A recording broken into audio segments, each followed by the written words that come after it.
നീ മരിക്കാൻ ആഗ്രഹിക്കുന്നോ? ഒരു നിമിഷം നിന്ന് ഒന്ന് കേട്ടിട്ട് പോകൂ.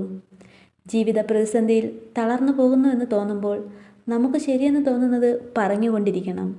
നമുക്ക് ശരിയെന്ന് തോന്നുന്നത് ചെയ്തുകൊണ്ടേയിരിക്കണം. മനുഷ്യന് ജന്മസിദ്ധമായി കിട്ടിയ ഒരു കഴിവാണ് ശരിയും തെറ്റും മനസ്സിലാക്കാനുള്ള പാടവം. ജനിച്ച് വീണ നാൾ മുതൽ നീ പ്രതിരോധിക്കാൻ പഠിച്ചവളാണ്. നിനക്ക് ഇഷ്ടമില്ലാത്ത ആഹാരം തരുമ്പോൾ അത് തട്ടിത്തെറിപ്പിച്ച് നിന്റെ അനിഷ്ടം നീ പ്രകടിപ്പിക്കാറുണ്ടായിരുന്നു. പാഠപുസ്തകത്തിലെ ആ എന്ന അക്ഷരത്തിന് അമ്മ എന്ന വാക്ക് പഠിപ്പിക്കുമ്പോൾ പെറ്റമ്മയെ തേടുന്നൊരു മനസ്സ് നിനക്കുണ്ടായിരുന്നു. പകൽ മുഴുവൻ അധ്വാനിച്ച് തളർന്നു വരുന്ന നിന്റെ അപ്പൻ്റെ വിയർപ്പിനെ, അധ്വാനത്തിൻ്റെ മണവും നിന്റെ സൗഭാഗ്യങ്ങളുടെ നിറവും തിരിച്ചറിഞ്ഞവളാണ് നീ. നീ വളർന്ന് അറിവ് നേടുന്തോറും ഗുരുനാഥന്മാരുടെ കരുത്തായി മാറിയവളാണ് നീ.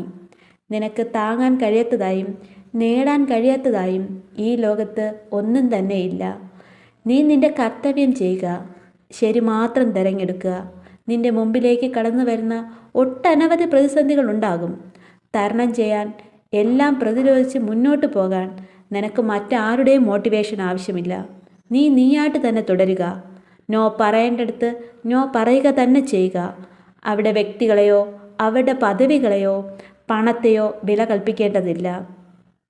നിന്നെ കാണുന്നൊരു ദൈവം നിനക്ക് വിലയിടും. ഒരു മുഴം കയറിലോ ഒരു കുപ്പി വിഷത്തിലോ തീരേണ്ടതല്ല നിന്റെ ഈ ജന്മം. മരിക്കാൻ എളുപ്പമാണ്, ജീവിക്കാനാണ് പ്രയാസം. ജീവിതമെന്ന ഈ യുദ്ധത്തിൽ ചിലപ്പോൾ തോറ്റുപോയേക്കാം. എന്നാലും അവസാനം വരെയും പടപൊരുതണം.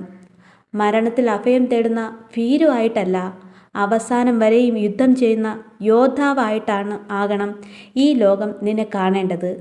ഒരുപക്ഷെ നീ അഹങ്കാരിയെന്ന് ലോകം പറഞ്ഞേക്കാം, പറഞ്ഞോട്ടെ.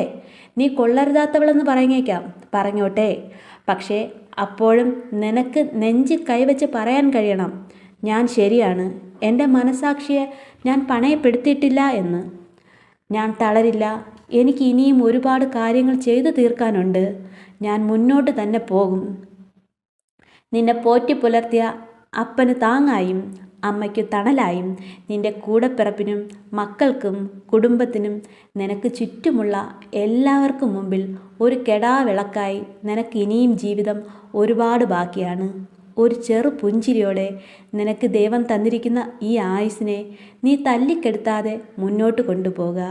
അപ്പം മക്കളെ, ഞാനിത് ഒരു മകൾക്കായാണ് പറഞ്ഞതെങ്കിലും ജീവിത പ്രതിസന്ധിയിൽ തളർന്നിരിക്കുന്ന, മുന്നോട്ട് പോകാൻ കഴിയാതെ ആത്മഹത്യ മാത്രമാണ് ആശ്രയമെന്ന് ചിന്തിച്ചിരിക്കുന്ന ഒട്ടനവധി ആളുകൾക്ക് ഇത് പ്രയോജനപ്പെടട്ടെ എന്ന് കരുതുന്നു. അപ്പോൾ സബ്സ്ക്രൈബ് ചെയ്യാതെയാണ് നിങ്ങൾ വാച്ച് ചെയ്തുകൊണ്ടിരിക്കുന്നതെങ്കിൽ സബ്സ്ക്രൈബ് ചെയ്യുക. തുടർന്നുള്ള വീഡിയോകൾ കാണാൻ വേണ്ടിയിട്ട് സബ്സ്ക്രൈബ് ചെയ്ത് കാണുക. ദൈവം എല്ലാവരെയും സമൃദ്ധമായി അനുഗ്രഹിക്കട്ടെ. God bless you.